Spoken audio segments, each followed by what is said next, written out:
Hello everyone, I am Mutaram Nokchari, Ikai Khumna Bochari. Sigi reading sina relationship ki matangda no contact natraga separation adugi reading ne tawzagadu se no contact ki yengbiro haibagi request yamna laeko do single gi shu dum tawzarake ngasi gi no contact natraga separation da laikiba adugumbagi matangi reading oina yengminarase ꯂꯩꯔꯤꯕ card ꯑꯅꯤ ꯗꯤꯚꯥꯏꯅꯦꯁꯟ ꯅꯠꯇ꯭ꯔꯒ ꯃꯦꯅꯤꯐꯦꯁꯇꯦꯁꯟ ꯍꯥꯏꯔꯤꯕ card ꯑꯅꯤꯁꯤꯗꯒꯤ ꯏꯁꯥꯅ ꯄꯥꯝꯕꯀꯣ card ꯑꯃꯃꯝ ꯈꯟꯕꯤꯔꯣ ꯑꯗꯨꯒ ꯔꯤꯗꯤꯡꯁꯦ ꯍꯧꯅꯕ ꯇꯧꯁꯦ ꯑꯍꯥꯟꯕꯗ ꯗꯤꯚꯥꯏꯅꯦꯁꯟꯗꯒꯤ ꯍꯥꯟꯅ ꯍꯧꯁꯦ ꯑꯍꯥꯟꯕꯗ ꯗꯤꯚꯥꯏꯅꯦꯁꯟ ꯍꯥꯏꯔꯤꯕ ꯀꯥꯔꯗꯁꯦ ꯈꯟꯕꯤꯕꯁꯤꯡꯒꯤ ꯔꯤꯗꯤꯡ ꯍꯥꯟꯅ ꯌꯦꯡꯃꯤꯟꯅꯁꯦ ꯅꯣ ꯀꯟꯇꯦꯛꯇ ꯂꯩꯈ꯭ꯔꯕ ꯃꯍꯥꯛꯀꯤ ꯊꯥꯎꯠꯁ ꯍꯥꯏꯇꯥꯔꯦ ꯃꯥꯅ ꯍꯧꯖꯤꯛ ꯍꯧꯖꯤꯛ ꯀꯔꯤ ꯈꯜꯂꯤꯕꯅꯣ ꯃꯥꯒꯤ ꯋꯥꯈꯜꯗ ꯀꯔꯤ ꯀꯔꯤ ꯂꯩꯕꯅꯣ ꯍꯥꯏꯕꯗꯣ ꯑꯗꯨ ꯍꯥꯟꯅ ꯌꯦꯡꯃꯤꯟꯅꯁꯦ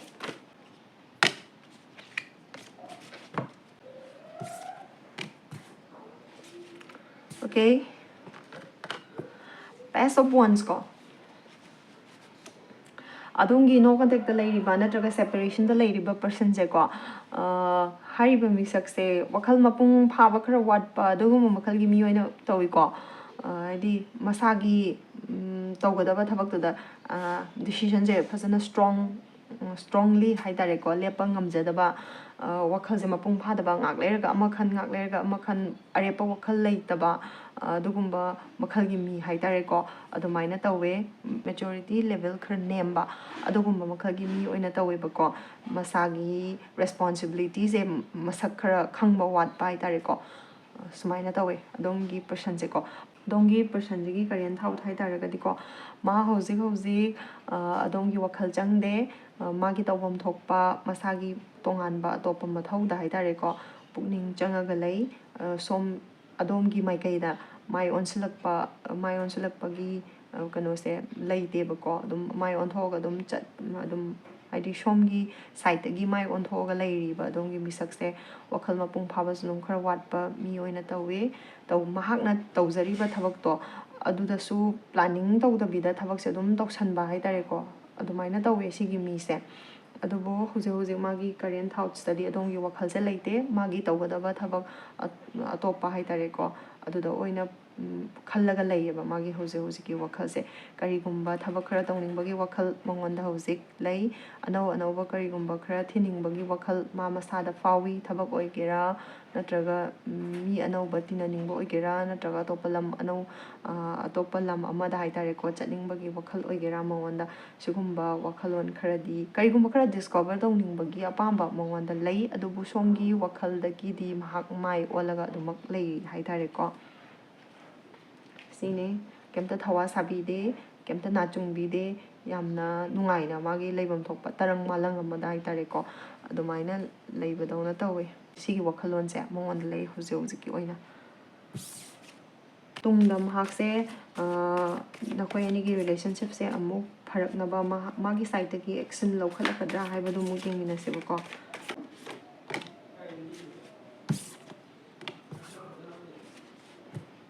Mahagi side again ako yani gitungi haitare ko nogi relationship sigi matangda nogi future dan ako yani relationship se pharak na bagi damakta mahak na karigumba action lokhalakadra haitaraga di no lokhalak pagi oithokpa yaba se yam thina neme haitare ko magi side agi ma sigi relationship se dane amu halaga changningdreba maramdi ma se hanagi nungaitaba masada laikiba awaba mayamdo aduduna loina pullaga thamkrebako khut khongdagi mittagi aduna amuhana sigi lambi sida khut khong punchalabanina kamaina lakadori mit punchalabanina achumba asengba natraga kari oi haibana chingbusingdo amta uningdrebako masana masagi mit dum punchinjarbane ai chatningdre amukhanna lambi sida khong thangjaningdre ai sommai kai sida amuhalaga yengingdre mai oningdre haibagi adugumba mamagi wakhalda leirebako aduna future da action lokhalakpagi possibility khara neme ko nakhoi gi reconciliation se leigadra amuhana leiroidra haibado adugi card amtanga yengzage reconciliation tawrakidra tawroidra haibagi message site ko aduga universe ki site gi message amatanga yengminase reconciliation leigadra leiroidra ko yengminase ꯃꯃꯥꯡꯗꯁꯨ ꯃꯥꯒꯤ ꯁꯥꯏꯠꯇꯒꯤꯀꯣ ꯐ꯭ꯌꯨꯆꯔꯗ ꯀꯔꯤꯒꯨꯝꯕ action ꯑꯃꯠꯇ ꯂꯧꯈꯠꯂꯛꯀꯗꯕ ꯂꯩꯇꯦ ꯍꯥꯏꯗꯤ action ꯂꯧꯈꯠꯂꯛꯄ ꯌꯥꯕꯒꯤ ꯄꯣꯁꯤꯕꯤꯂꯤꯇꯤꯁꯦ ꯑꯗꯨꯝ ꯅꯦꯝꯅ ꯎꯏꯗꯅꯀꯣ ꯑꯗꯨꯒꯤ ꯃꯇꯨꯡ ꯏꯟꯅ ꯍꯥꯏꯇꯥꯔꯦ ꯇꯨꯡꯗ ꯅꯈꯣꯏ ꯑꯅꯤꯒꯤ ꯔꯤꯀꯣꯟꯁꯤꯂꯦꯁꯟ ꯂꯩꯇꯦ ꯀꯥꯔꯠꯁꯤꯒꯤ ꯃꯇꯨꯡ ꯏꯟꯅ ꯁꯤꯗ ꯌꯥꯝꯅ ꯍꯦꯟꯅ ꯅꯨꯡꯉꯥꯏꯇꯕ ꯀꯩꯝꯇ ꯐꯥꯎꯕꯤꯔꯅꯨ ꯔꯤꯀꯣꯟꯁꯤꯂꯦꯁꯟꯒꯤ ꯆꯥꯟꯁ ꯈꯔ ꯅꯦꯝꯃꯦ ꯀꯔꯤꯒꯨꯝꯕ ꯏꯈꯪ ꯈꯪꯍꯧꯗꯅ ꯌꯥꯝꯅ ꯁꯗꯟ ꯑꯣꯏꯅ ꯅꯈꯣꯏ ꯑꯅꯤꯒꯤ ꯃꯔꯛꯁꯤꯗ ꯊꯣꯛꯍꯟꯅꯤꯡꯗꯕ ꯑꯣꯏꯍꯟꯅꯤꯡꯗꯕ ꯃꯑꯣꯡ ꯍꯥꯏꯇꯥꯔꯦꯀꯣ ꯑꯣꯏꯔꯛꯄ ꯌꯥꯕꯒꯤ ꯑꯣꯏꯊꯣꯛꯄꯁꯨ ꯈꯔꯗꯤ ꯑꯗꯨꯝ ꯂꯩ ꯑꯣꯏꯔꯛꯀꯗꯧꯔꯤꯕ ꯄꯣꯠꯁꯦ ꯑꯐꯕ ꯍꯔꯥꯎꯕ ꯅꯨꯡꯉꯥꯏꯕꯗꯗꯤ ꯑꯣꯏꯒꯅꯤ ꯍꯥꯏꯕ ꯊꯥꯖꯗꯦ ꯇ꯭ꯔꯦꯖꯗꯤ ꯍꯥꯏꯇꯥꯔꯦꯀꯣ ꯁꯤꯒꯨꯝꯕꯗ ꯑꯣꯏꯒꯅꯤ ꯑꯋꯥ ꯄꯣꯂꯣꯏꯅꯕ ꯍꯥꯏꯇꯥꯔꯦ ꯅꯈꯣꯏ ꯑꯅꯤꯒꯤ ꯋꯥꯔꯤꯁꯤꯗ ꯑꯗꯨꯒꯨꯝꯕ ꯀꯔꯤꯒꯨꯝꯕ ꯈꯔꯗꯤ ꯀꯔꯤꯒꯨꯝꯕ ꯈꯔꯗꯤ ꯑꯗꯨꯝ ꯊꯣꯛꯑꯕ ꯌꯥꯏꯑꯕꯀꯣ ꯑꯗꯨꯅ ꯁꯤ ꯍꯥꯏꯗꯅꯅꯦ ꯌꯥꯝꯅ ꯅꯨꯡꯉꯥꯏꯇꯕꯁꯨ ꯇꯧꯕꯤꯒꯅꯣ ꯆꯠꯈ꯭ꯔꯤꯕ ꯃꯍꯥꯛꯁꯦ ꯅꯨꯡꯉꯥꯏꯅ ꯆꯠꯆꯈꯤꯁꯅꯨ ꯑꯩꯁꯨ ꯑꯗꯨꯝ ꯑꯐꯕ ꯑꯣꯏꯍꯧꯒꯦꯀꯣ ꯍꯥꯏꯕꯒꯤ ꯋꯥꯈꯜ ꯍꯥꯏꯇꯥꯔꯦꯀꯣ ꯁꯤꯒꯨꯝꯕꯁꯦ ꯂꯩꯕꯤꯌꯣ ꯑꯗꯨꯒ ꯑꯗꯣꯝꯒꯤ ꯃꯐꯝꯗ ꯌꯨꯅꯤꯚꯔꯁꯅ ꯀꯔꯤ ꯃꯦꯁꯦꯖ ꯄꯤꯔꯛꯄꯒꯦ ꯍꯥꯏꯕꯁꯦ ꯁꯤꯝꯇꯪꯒ ꯌꯦꯡꯃꯤꯟꯅꯁꯦ ꯁꯣꯝ ꯌꯦꯡꯕꯤꯔꯤꯕ ꯑꯩꯒꯤ ꯅꯨꯡꯁꯤꯖꯔꯕ ꯚ꯭ꯌꯨꯋꯔ ꯍꯥꯏꯇꯥꯔꯦꯀꯣ ꯁꯣꯝꯒꯤ ꯃꯐꯝꯗ ꯌꯨꯅꯤꯚꯔꯁꯅ ꯄꯤꯔꯛꯄ ꯃꯦꯁꯦꯖ ꯍꯥꯏꯇꯥꯔꯒꯗꯤ ꯍꯧꯖꯤꯛ ꯑꯗꯣꯝꯒꯤ ꯋꯥꯈꯜꯗ ꯄꯨꯔꯤꯕ ꯌꯥꯝꯅ ꯋꯥꯕ ꯄꯣꯠꯂꯨꯝꯗꯣ ꯑꯗꯣꯝꯅ ꯄꯨꯔꯤꯕ ꯌꯥꯝꯅ ꯆꯥꯎꯕ ꯑꯗꯨꯒꯨꯝꯕ ꯕꯔꯗꯟ ꯍꯥꯏꯇꯥꯔꯦꯀꯣ ꯑꯃꯗꯤ ꯑꯗꯨꯝ ꯂꯩ ꯑꯗꯣꯝꯅ ꯄꯨꯔꯤꯕ ꯌꯥꯝꯅ ꯑꯋꯥꯕ ꯄꯣꯠꯂꯨꯝꯗꯣ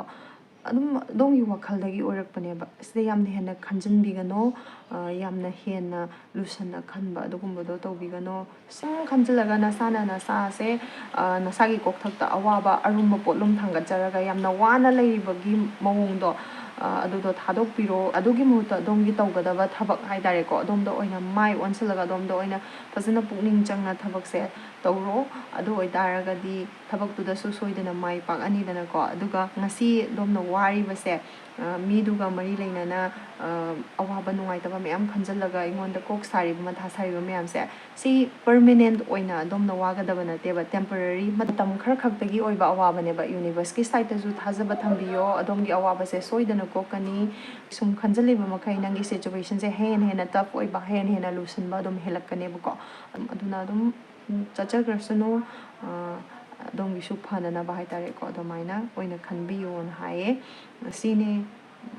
ꯗꯤꯚꯥꯏꯅꯦꯁꯟ ꯈꯟꯕꯤꯕ ꯏꯆꯤꯜ ꯏꯅꯥꯎꯁꯤꯡꯒꯤ ꯑꯗꯣꯝꯒꯤ ꯅꯣ ꯀꯟꯇꯦꯛ ꯑꯣꯔ ꯁꯦꯄꯔꯦꯁꯟꯗ ꯂꯩꯔꯤꯕ ꯄꯔꯁꯟꯗꯨꯒꯤ ꯃꯥꯒꯤ ꯑꯦꯛꯁꯟꯁ ꯃꯥꯒꯤ ꯊꯥꯎꯠꯁ ꯑꯗꯨꯒꯤ ꯃꯇꯥꯡꯒꯤ ꯔꯤꯗꯤꯡ ꯍꯥꯏꯇꯥꯔꯦꯀꯣ ꯀꯗꯥꯏ ꯐꯥꯎꯕ ꯆꯥꯟꯅꯕꯅꯣ ꯍꯥꯏꯕꯗꯣ ꯀꯣꯃꯦꯟꯇ ꯑꯗꯨꯝ ꯏꯕꯤꯔꯛꯑꯣꯀꯣ ꯉꯁꯤꯒꯤ ꯑꯣꯏꯅꯗꯤ ꯈꯨꯔꯨꯝꯖꯩ ꯃꯊꯪꯒꯤꯁꯤꯅ ꯃꯦꯅꯤꯐꯦꯁꯇꯦꯁꯟ ꯈꯟꯕꯤꯕ ꯚꯤꯌꯨꯋꯔꯁꯤꯡꯒꯤ ꯑꯗꯣꯝꯒꯤ ꯅꯣ ꯀꯟꯇꯦꯛꯇ ꯂꯩꯔꯤꯕ ꯅꯠꯇ꯭ꯔꯒ ꯁꯦꯄꯔꯦꯁꯟꯗ ꯂꯩꯔꯤꯕ ꯄꯔꯁꯟꯗꯨꯒꯤ ꯔꯤꯗꯤꯡ ꯌꯦꯡꯃꯤꯟꯅꯁꯦ ꯑꯍꯥꯟꯕꯗ ꯑꯗꯣꯝꯒꯤ ꯄꯔꯁꯟꯗꯨꯒꯤ ꯀꯔꯦꯟ ꯊꯥꯎꯠꯁ ꯑꯁꯤ ꯍꯥꯟꯅ ꯌꯦꯡꯃꯤꯟꯅꯁꯦ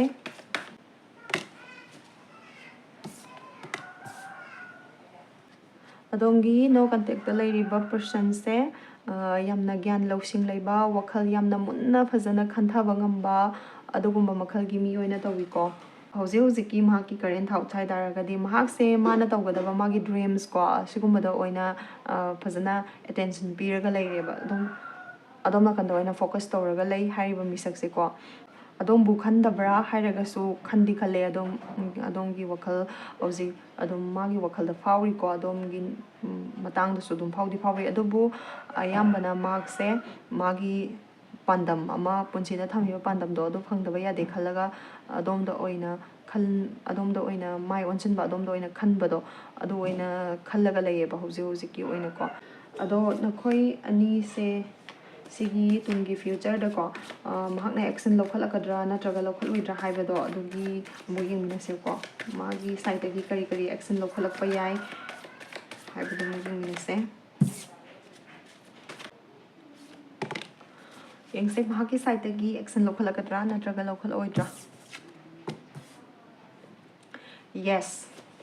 ꯑꯗꯣꯝꯒꯤ ꯍꯧꯖꯤꯛ ꯅꯣ ꯀꯟꯇꯦꯛꯇ ꯅꯠꯇ꯭ꯔꯒ ꯁꯦꯄꯔꯦꯁꯟꯗ ꯂꯩꯔꯤꯕ ꯄꯔꯁꯟꯁꯦ ꯁꯤꯒꯤ ꯁꯥꯏꯠꯇꯒꯤ ꯑꯗꯨꯝ ꯑꯦꯛꯁꯟꯁꯦ ꯇꯨꯡꯗ ꯑꯗꯨꯝ ꯅꯈꯣꯏ ꯑꯅꯤꯒꯤ ꯐ꯭ꯌꯨꯆꯔꯒꯤ ꯔꯤꯂꯦꯁꯟꯁꯦ ꯐꯔꯛꯅꯕ ꯍꯥꯟꯅꯒꯤ ꯃꯑꯣꯡꯗ ꯑꯃꯨꯛ ꯍꯟꯖꯤꯜꯂꯛꯅꯕ ꯍꯣꯠꯅꯕꯗ ꯑꯗꯨꯝ ꯍꯥꯟꯅꯒꯤ ꯃꯑꯣꯡꯗꯨꯗ ꯍꯟꯖꯤꯜꯂꯛꯅꯕ ꯍꯥꯏꯇꯥꯔꯦꯀோ ꯃꯥꯒꯤ ꯁꯥꯏꯠꯇꯒꯤꯁꯨ ꯑꯗꯨꯝ ꯑꯦꯛꯁꯟꯁꯦ ꯈꯔ ꯑꯗꯨം ꯂꯧꯈꯠꯂꯛꯀꯅꯤꯅ ꯍꯥꯏꯌꯦꯀꯣ ꯀꯥꯔꯠꯁꯤꯒꯤ ꯃꯇꯨꯡ ꯏꯟꯅꯗꯤꯀꯣ ꯍꯥꯏꯔꯤꯕ ꯃꯤꯁꯛꯁꯤꯅ ꯍꯧꯖꯤꯛ ꯅꯣ ꯀꯟꯇꯦꯛꯇ ꯂꯩꯖ ꯇꯥꯔꯒꯁꯨ ꯑꯗꯣꯝꯕꯨ ꯅꯨꯡꯁꯤꯕꯗꯤ ꯑꯗꯨꯝ ꯐꯥꯎꯋꯦꯕꯀꯣ ꯁꯦꯡꯅ ꯑꯗꯨꯝ ꯅꯨꯡꯁꯤꯕ ꯐꯥꯎꯋꯤ ꯑꯗꯣꯝꯒ ꯃꯃꯥꯡꯗ ꯂꯣꯏꯅꯈꯤꯕ ꯅꯈꯣꯏ ꯑꯅꯤꯒꯤ ꯅꯨꯡꯁꯤꯕ ꯑꯗꯒꯤꯗꯤ moments mayam ama ko mikup mayam ama mahaki wakhalda hojiksu dum leiriba dum khalliba ko adubu hariba misakse magi tungi punsida karigumba mana thamjariba magi goal magi dreams do adudo fangdaba yade khallaga hotna ningbagi apamba se mongonda hojiki oina fawriba ko sigi magi dreams se complete oiraba matamda sigi mana pamjariba magi dreams se sigi mana thamjariba magi pandam se achieve tawraba matungda ko adom gi side da mahak soidana mai olak khiganeba ko nungsiba se dumak phauri adubu mana tawgadaba thabak haitare si mayam ama leiri sigi thabak se phajana mapung phana loisilama matungda adom gi apamba se hadi adom gi mai kai da haitare ko mark soidana dum lakhigani magi side gi nakhoini gi relationship sigi future da pharak nabagi damakta action adum lawrpa yabagi oi thokpa se adum layeba ko aduga reconciliation tawgadra tawroidra haidana viewers sing na dum khangning ba dum leiramgani nungsijaba kogani na ngaijaba adum yauri baneba ko adum na ngairi badugi ngaijaman phanggadra phangoidra natraga nakoi ni adum pamdaba su yawi amu hana I ex ka natraga no contact ta leiba mi siga amu hana pau phangna ningdaba lotion na ningba adum leiba su yawi yawdaba su nate adubu reconciliation leigidra leiroidra reconciliation lakadra la oidra haibadugi message amutanga yengmina se bako card tagi kari answer fangbano haibado yes reconciliation se adongi no contact laiba adongi separation da laiba adongi person se ga adongi marakta hana gumna amu hanjinarak pa yabagi oithokpa yamna chauna lay yes like ko king of cups adongi damakta lay magi thamoi da lairiba nungsiba haitare ko adu singdo pure hairaga adongi manakta soidana reconciliation gi damakta adum lakhigani ma kashu hongoi magi wakhalda ko mase yamna singba maturity level yamna wangba adugumba makhalgi mi oina tawi ko aduna maram oirakanda ngasai gi ina sum haijagredna ko magi thabak to mapung phana losilama matung adom ga hariba misaksiga nungsina ba horpa matamda magi side gi lakhiba proposal do yamna thamoi singna tawkiba dumaina andak reconciliation tawrakpa matamda su yamna thamoi singna magi asengba nungsiba leijaba khudingmak to thamoi singna pure hairaga domgi manakta soidana lakhigani soidana halakigani card tagi fangjaba message ki matung inna duga aroibo oina universe ki side tagi kari message pirakpage nakoi ani ki relationship sigi matangda universe ki side tagi adom da pirakpa message haitaragadi 10 of cups haibasigi card sigi matung inna adom gi no contact natraga separation da leiba person sega tungda yamna nungaina happy family amo ina ko icha isu kaloina na yamna nungaina leirakigani haibagi message tuni piraibase yamna tangdu leitana yamna harauna adom gi person haitare ko sisiga yamna harauna nushina baga haidi love and support phajana pinaraga ko equal sharing tawraga yamna nungaina leirakigani haibagi message tuni universe ki side tagi piraibase sine ngasigi reading kadai phawa chanabano haibado comment da ibiro general reading oibanina mi khuding makta resonate tawgani haibado makti leite kayam chanabano haibado comment da ibiro o ngasigi oina di matang sida mayambo amuka na kurumjari